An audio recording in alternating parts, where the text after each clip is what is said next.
养生侃侃而谈，健康如约而至。我是你们的好朋友木子。很多人对甘油三酯不是很知道，其实甘油三酯就是衡量血脂是否超标的重要指标。如果甘油三酯偏高，那么也容易导致血脂升高，对血管健康也不利。那甘油三酯高该怎么办呢？木子给大家推荐2种水，或能帮你控制甘油三酯。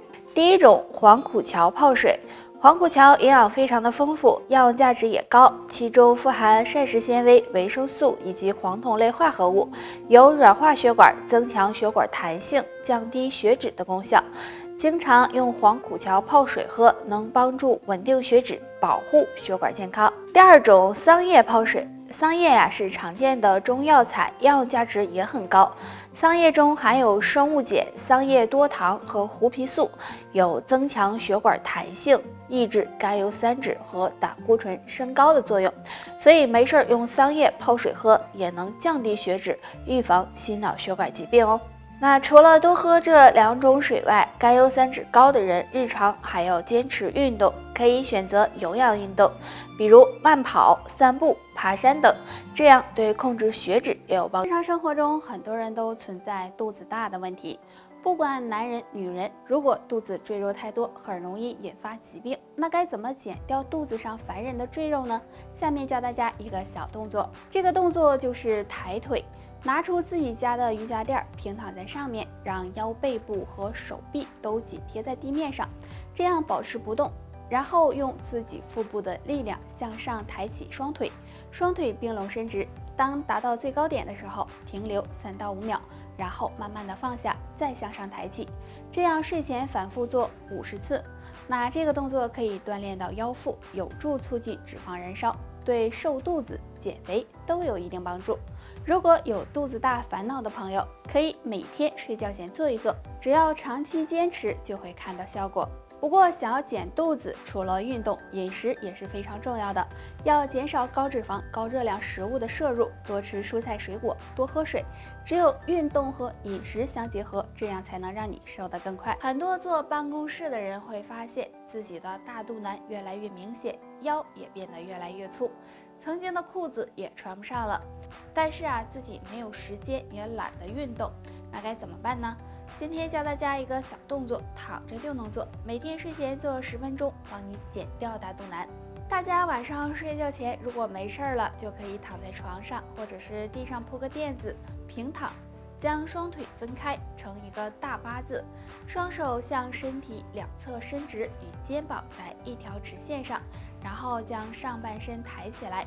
抬起的同时，右腿和左手手臂也抬起，用左手尽量的去触碰右侧小腿。做完再换相反的方向，这样左右交替做5到10分钟。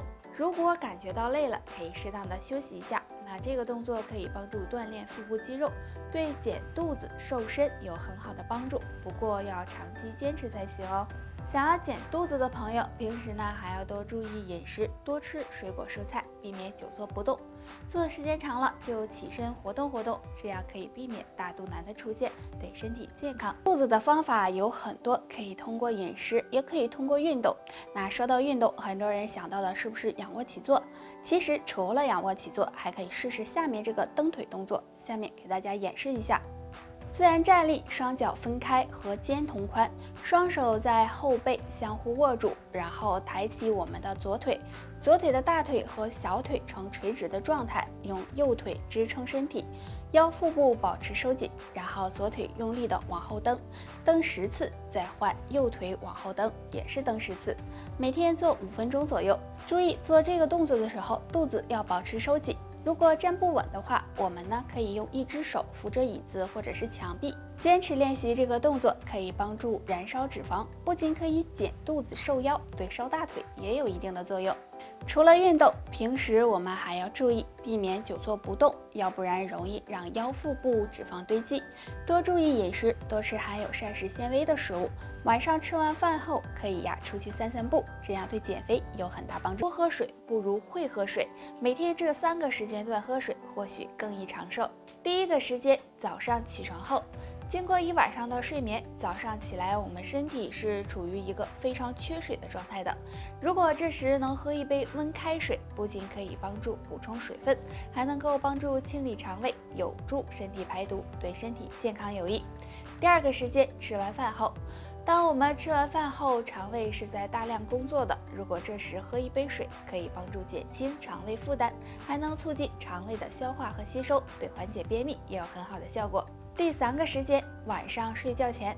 除了上面的2个时间，大家还可以在晚上睡觉前半小时喝一杯水，因为我们睡觉时血液流速会变慢，血液粘稠度也会增高。如果睡前喝杯水，可以帮助稀释血液，预防血栓形成。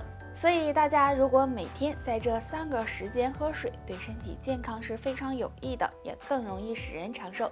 那大家呀都知道，我们身体呢是离不开水的，所以大家不要等到口渴了才想起喝水，也不要用饮料代替水，只要养成一个良好的喝水习惯，才能让你更长。50岁之前，若这3处出现白发，可能还是身体出现了问题。第1处，后脑勺。如果50岁之前后脑勺出现了白头发，就要小心，可能是肾脏出现了问题。那中医认为后脑勺和头顶是肾脏的反应区，所以后脑勺出现白发，大家呢可以多吃一些补气血和黑色的食物，有助补足肾气。第2处，两鬓。两鬓是肝脏的反应区，如果两鬓出现白发，很可能是肝脏出现了问题，比如肝火旺盛、肝炎等，所以大家也要注意。建议大家少熬夜、少抽烟、少喝酒，可以多吃一些护肝食物。第3处，前额。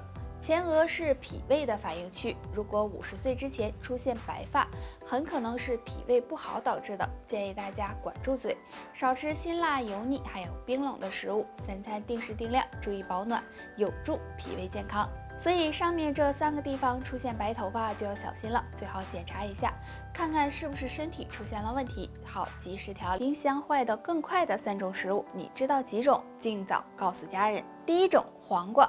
相信大家都有这样的经历，买回来的黄瓜放在冰箱，没2天就已经腐烂了。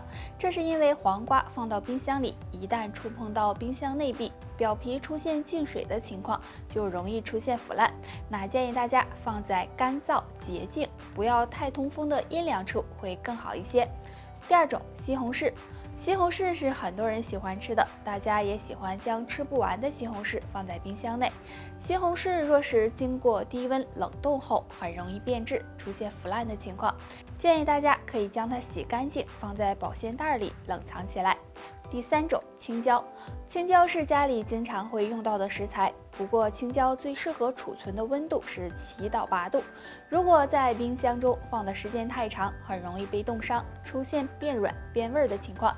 建议大家将青椒放在干燥的阴凉处保存，还可以用报纸将青椒包起来，这样会更好。所以大家在买菜或者是其他东西的时候，最好少买，只要够当天吃的就行，要不然放时间长了，食物变质，这样就很浪费。肺部不好的人，立秋后做好3件事，强健肺脏，养肺护肺。方法1，自然站立，2脚分开，与肩同宽，2腿微微弯曲，呈下蹲的姿势，双手放在胸前，弯曲手肘，然后站起时做扩胸动作，同时配合着腹部呼吸，这样反复练习3到5分钟，可帮助扩大肺活量，强健肺脏，对养肺有很好的效果。方法2，多吃养肺食物。日常生活中，我们常见的养肺食物有莲子、百合、雪梨等等，这些食物立秋后吃，对肺部有非常好的保养作用。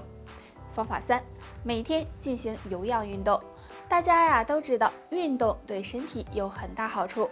立秋后，大家可以早晚出去进行适当的有氧运动，比如慢跑、快走、太极拳等，每天坚持，对肺部健康也是有非常大帮助的。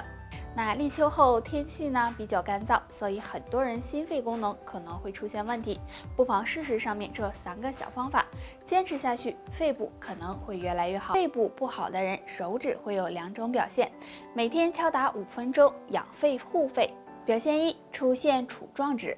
杵状指一般出现在长期吸烟的人身上，如果发现自己的手指指尖变粗，就要小心，很可能是肺部出现了问题，最好检查一下。表现2，拇指肚干瘪。大家可以试验一下，用力的按压一下大拇指指肚。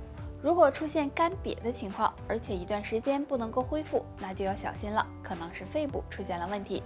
如果你手指出现上面这2个异常，就要抓紧养肺了。下面教大家一个小方法，有很好的养护肺部的作用。这个方法很简单，就是敲打手臂处的肺经，从肩胛骨凹陷处沿着手臂内侧一直到拇指内侧端。敲打肺经的时候，手握成空拳，从肩膀开始，从上往下的敲打到手腕，手腕到拇指内侧这段可以用手指按压。每天这样敲打3到5分钟，每天坚持就能够起到很好的养肺效果了。好了，以上就是今天的全部内容，大家还知道哪些养肺小方法？可以在评论区留言分享哦。